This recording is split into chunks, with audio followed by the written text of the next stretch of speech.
اب آئیے میں جناب سید شجاعت اللہ حسینی صاحب کو دعوت دیتا ہوں کہ وہ آئے اور آپ تمام حضرات سے مخاطب۔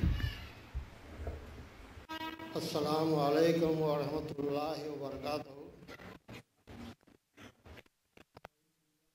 شیطان الرجیم۔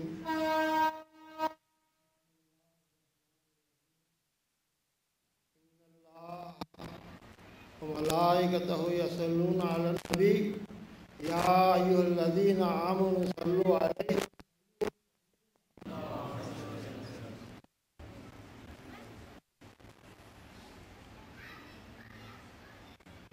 حضرات، آج 17 ربیع الثانی کی ایک مبارک محفل ہے،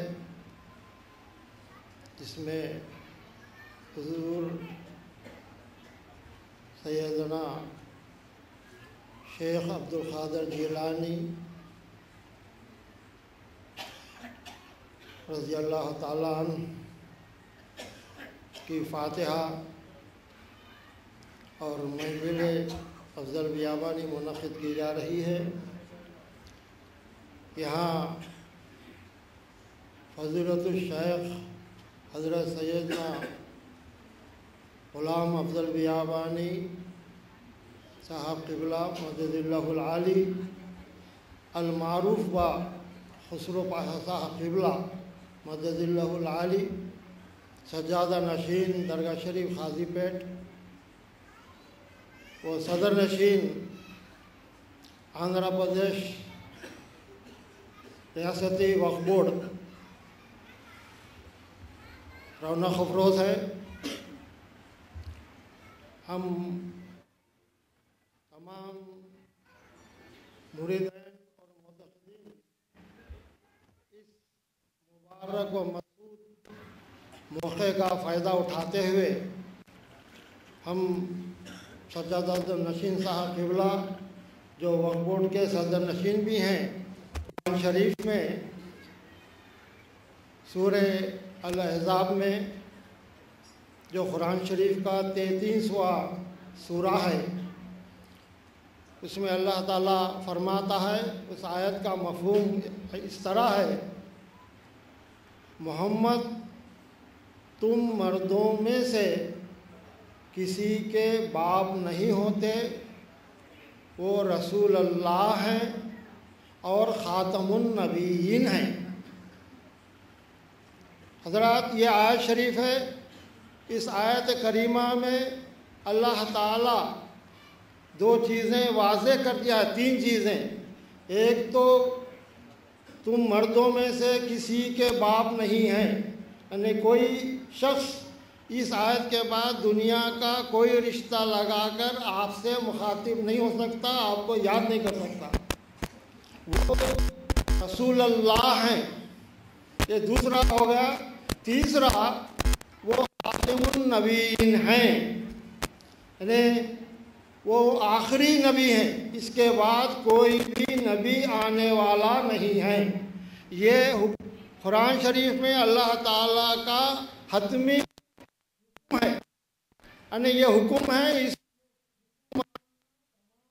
مسلمانوں پر فرض ہے۔ اگر یہ حکم کوئی نہیں مانتا ہے تو وہ اسلام سے خارج ہو جاتا ہے، وہ کافر ہو جاتا ہے۔ حضرات، بخاری شریف کی ایک حدیث شریف ہے، بخاری شریف کی جلد نمبر 5 اور حدیث نمبر 700 میں ایک مرتبہ جنگ تبوک میں حضور اکرم صلی اللہ علیہ وسلم جب تشریف لے جا رہے تھے تو حضرت علی کرم اللہ وجہ رضی اللہ تعالیٰ عنہ کو حضور اکرم صلی اللہ علیہ وسلم نے اپنے قریب بلایا اور ارشاد فرمایا کہ ہم جنگ تبوک میں جا رہے ہیں، تم مدینہ میں میرے بحیثیت میرے نائب رہنا۔ تو حضور حضرت سیدنا علی کرم اللہ وجہ رضی اللہ تعالیٰ نے فرمایا کیا میں مدینہ میں آپ لوگ جہاد میں جائیں گے اور میں مدینہ میں عورتوں کے ساتھ بوڑھوں کے ساتھ بچوں کے ساتھ رہوں؟ تو حضور اکرم صلی اللہ علیہ وسلم نے فرمایا کہ تم جس طرح ہارون علیہ السلام تم میرے لیے ہے ویسے ہی ہو جیسا ہارون علیہ السلام موسیٰ علیہ السلام کے ساتھ تھے۔ ہارون علیہ السلام موسیٰ علیہ السلام کے بھائی تھے۔ موسیٰ علیہ السلام نے اللہ تعالیٰ سے دعا فرمائی تھی کہ یا اللہ ہارون علیہ السلام کو میرے مدد کے لیے میرے ساتھ کر دے، تو اللہ تعالیٰ نے انہیں بھی موسیٰ علیہ السلام کی خواہش پر نبی مقرر کیا اور وہ موسیٰ علیہ السلام کے ساتھ ہو گئے۔ تو یہاں پر حضور اکرم صلی اللہ علیہ وسلم فرماتے ہیں تم میرے لیے ویسے ہی ہو جیسا ہارون علیہ السلام موسیٰ علیہ السلام کے ساتھ تھے، مگر میرے بعد کوئی نبی نہیں آئے گا۔ یعنی مرتبہ آپ تو دے دیے اپنے نائب کا، مگر اس کے ساتھ یہ کلیئر کر دیے کہ میں خاتم النبیین ہوں، میرے بعد کوئی نبی نہیں ہے۔ اگر کوئی نائب ہے تو آپ کا نائب ہو کے رہے گا، وہ ولایت کے درجے پہ ہوگا، لیکن نبوت کے درجے پہ نہیں ہوگا۔ یعنی نبوت کے درجہ جو ہے آپ کے ساتھ ختم ہو گیا۔ یعنی حضور اکرم صلی اللہ علیہ وسلم the seal of the prophethood, آپ جو ہے نبوت کے جو ہے خاتم آپ پر ختم ہو گئی۔ اس کے بعد ایک مرتبہ حضرت عمر رضی اللہ تعالیٰ سے فرمایا اگر میرے بعد کوئی نبی ہوتا وہ عمر ہوتے، لیکن میرے بعد کوئی نبی نہیں ہے۔ یہ حضرات یہ ایک آیت میں نے پیش کی، دو احادیث پیش کیے۔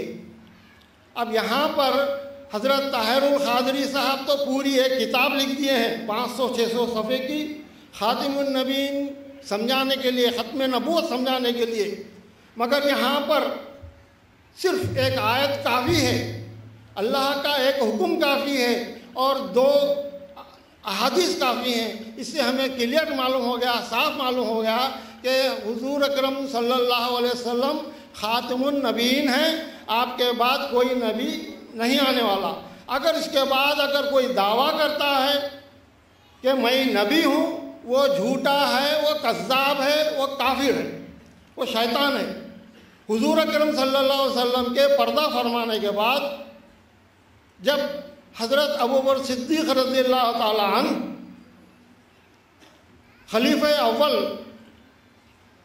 مقرر ہوئے، تو جب کئی لوگوں نے جھوٹی نبوت کا دعویٰ کر دیا، ایک انتشار پیدا ہو گیا، ایک فتنہ پیدا ہو گیا، تو آپ کا جو سب سے پہلا کام تھا جب آپ خلیفہ اول بنے تو سب سے پہلے ایسے جو اس میں جو جھوٹے نبوت کا دعویٰ کر رہے تھے، پہلے آپ نے ان پہ فوج کشی کی، انہیں دعویٰ کرنے والوں کو ختم کر دیا اور ان کے ساتھ جو ان کو فالو کر رہے تھے ان کو بھی ختم کر دیا گیا۔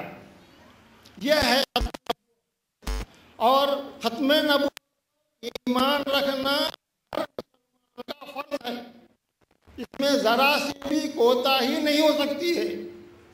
اگر ذری بھی کوتاہی ہوئی، ذرا سا بھی وسوسہ آیا